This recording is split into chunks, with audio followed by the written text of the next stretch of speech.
بسم اللہ الرحمن الرحیم۔ فیضان وائس کے معزز دوستو، السلام علیکم۔ ایک بادشاہ اپنے وزیر کی ذہانت کی وجہ سے بہت قدر کرتا تھا اور ہر کام اس کی مرضی سے ہی کرتا تھا۔ بادشاہ کے دونوں بیٹے وزیر سے بہت حسد کرتے تھے اور ان کی بہت بڑی خواہش تھی کہ کسی طرح وزیر کو وزارت سے ہٹا دیا جائے۔ دونوں شہزادے ملکہ کے پاس گئے اور کہا کہ ابا جان ہمیشہ وزیر کو ہم پر فوقیت دیتے ہیں، ہم اس کے سگے بیٹے ہیں، ان کا خون ہے، مگر پھر بھی وہ ہم دونوں کو نظر انداز کرتے ہیں۔ ملکہ نے اپنے دونوں بیٹوں کو سمجھایا کہ بادشاہ اس وزیر کی قدر ان کے تجربے کی وجہ سے کرتے ہیں۔ وہ ایک تجربہ کار وزیر ہے جو مشکل معاملات کو سمجھتا ہے۔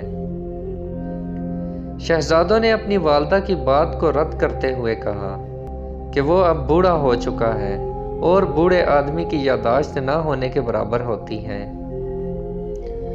ملکہ بادشاہ کے پاس گئی اور اپنے بیٹوں کے خیالات بتا دیے۔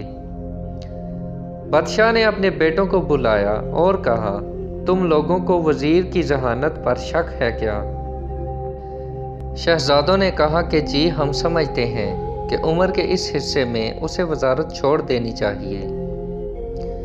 بادشاہ نے کہا ٹھیک ہے، میں وزیر کو وزارت سے ہٹا دیتا ہوں، مگر اس کے لیے تم دونوں کو یہ ثابت کرنا پڑے گا کہ تم وزیر سے زیادہ سمجھدار اور قابل ہو۔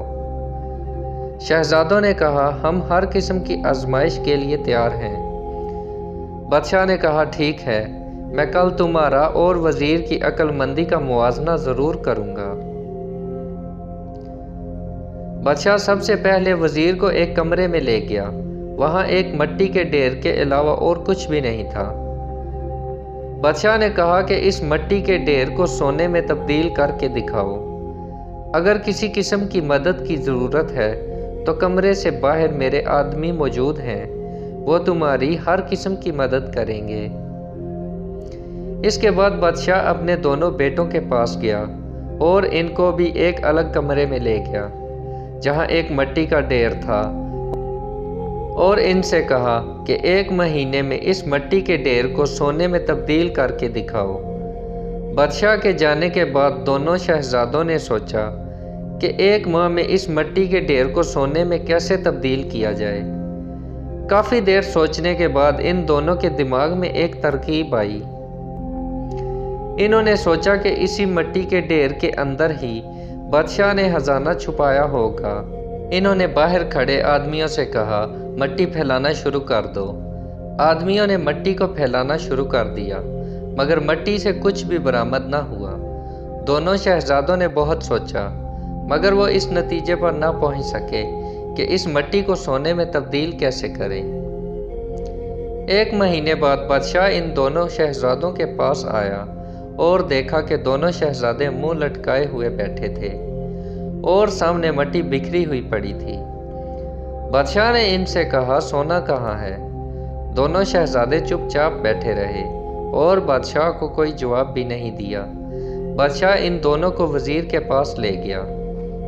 جب بادشاہ وہاں گیا تو یہ دیکھ کر حیران رہ گیا کہ وزیر نے بادشاہ کے آدمیوں کو مٹی کے برتن بنانے پر لگایا ہوا تھا۔ وہ مٹی کا گارا تیار کر رہے تھے اور وزیر بڑی مہارت سے مٹی کے خوبصورت برتن تیار کر کے شہر بھیج رہا تھا۔ وہاں پر وہ برتن مہنگے داموں فروخت ہو رہے تھے اور اس رقم سے جتنی سونے کی اشرفیاں ممکن تھیں وزیر نے وہ خرید لیں۔ وزیر نے وہ سونے کی اشرفیاں بادشاہ کی خدمت میں پیش کرتے ہوئے کہا کہ آپ نے جو مٹی مجھے دی تھی، میں نے اس مٹی کو سونے میں تبدیل کر دیا ہے۔